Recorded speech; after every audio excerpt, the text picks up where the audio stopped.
మిత్రులందరికీ నమస్కారం. నా పేరు బాబినాయుడు, మాది కోనసీమ రాజోలు. మొన్న జనసేనాని పవన్ కళ్యాణ్ గారు, ఆంధ్రప్రదేశ్ రాష్ట్ర ఉప ముఖ్యమంత్రి వర్యులు పవన్ కళ్యాణ్ గారు కోనసీమ పర్యటనలో భాగంగా ఒక మాట అయితే, చిన్న మాట అంటే అది కూడా ఏంటంటే క్యాజువల్గా మాట్లాడుతూ కోనసీమ ప్రాంతం చాలా పచ్చదనంగా, పల్లెటూరులతో చాలా పచ్చగా ఉండేది, కొబ్బరి చెట్లతో కలకలాడుతూ ఉండేది అనేసి అన్న మాట. అంటే తెలంగాణ నాయకులు ఒకప్పుడు మన కోనసీమని పచ్చదనంతో చాలా ఆహ్లాదకరంగా ఉండేదంటూ మాట్లాడేవారు. అలా మాట్లాడటం వల్ల ఆ నాయకులు ఒకవేళ కనుక వాళ్ళ దిష్టి తగిలేమైనా ఇలాగ అయిపోయింది అన్నట్టుగా క్యాజువల్గా మాట్లాడితే అదేదో పెద్ద బూతులాగా, ఏదో తప్పుడుగా మాట్లాడేసినట్టు కదా. వీళ్ళు అంటే టీఆర్ఎస్ నాయకులు కానీ, అదే బీఆర్ఎస్ అలియాస్ టీఆర్ఎస్ కానీ, అదేవిధంగా కాంగ్రెస్ నాయకులు కానీ, ఎమ్మెల్యేలు ఎమ్మెల్సీలు, తెలంగాణకు సంబంధించిన నాయకులందరూ కూడా ఏదో ఇక్కడ బూతులు మాట్లాడేసినట్టు, ఏదో జరిగిపోయినట్టు ప్రాంతాల మధ్య విద్వేషాలు రెచ్చగొట్టే విధంగా మాట్లాడుతున్నారండి. అతను మాట్లాడింది దిష్టి అనేది క్యాజువల్గా అందరూ కూడా మన ఇంట్లో డైలీ బయటికి వెళ్ళి వచ్చినప్పుడు కానీ, పిల్లలకి కానీ దిష్టి తీస్తూ ఉంటారు. ఏదైనా శుభకార్యం జరిగేటప్పుడు కానీ ముందుగా ఇరుగు దిష్టి, పొరుగు దిష్టి, నీ దిష్టి, నా దిష్టి, వాళ్ళ దిష్టి, ఊరోళ్ళ దిష్టి, ఏ దిష్టి దాని కూడా చూస్తూ చూసి పక్కన పెడుతుంటే క్యాజువల్గా అందరూ చేసి దాన్ని ఏదో భూతార్థంలో చూపిస్తూ, అంటే వీళ్ళ కొడుకు నింపుకోవడానికి, వీళ్ళ పొట్టలు నింపుకోవడానికి, అంటే రాజకీయంగా.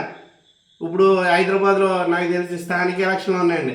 ఈ స్థానిక ఎలక్షన్లో వీళ్ళు ఈ విధంగా ప్రాంతీయ విద్వేషాలు రెచ్చగొట్టి దాన్ని ఏదో వీళ్ళ రాజకీయంలో మంట కాగుతూ, దీనివల్ల మనం లబ్ధి పొందేది 4 ఓట్లు ఆడితే ప్రాంతాల మధ్య, ఆంధ్ర తెలంగాణ మధ్య గొడవలు పెట్టాలని చెప్పేసి చూస్తున్నారు.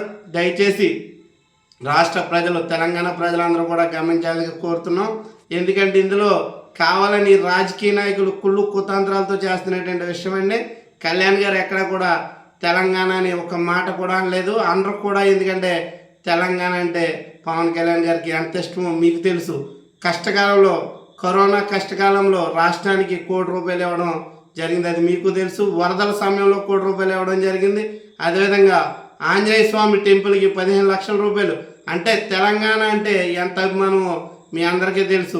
ఆంధ్ర ఎంతో, తెలంగాణ కూడా పవన్ కళ్యాణ్ గారికి రెండు కళ్ళు లెక్క.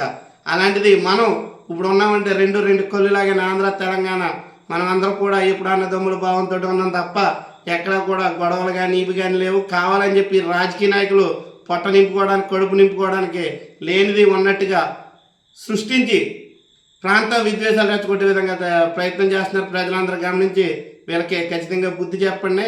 పవన్ కళ్యాణ్ గారికి ఎప్పుడు కూడా ఆంధ్ర తెలంగాణ రెండు కళ్ళు మీరు గమనిస్తారని, తెలుసుకుంటారని మీ అందరికీ తెలియజేస్తూ, ఎవరైతే కడుపు పబ్బ నింపుకోవడానికి, ఎవరైతే పవన్ కళ్యాణ్ గారి గురించి తప్పుగా మాట్లాడుతూ దుష్ప్రచారం చేస్తున్నారో, దిష్టి అనేది ఒక బూతులా చూపిస్తున్నారండి.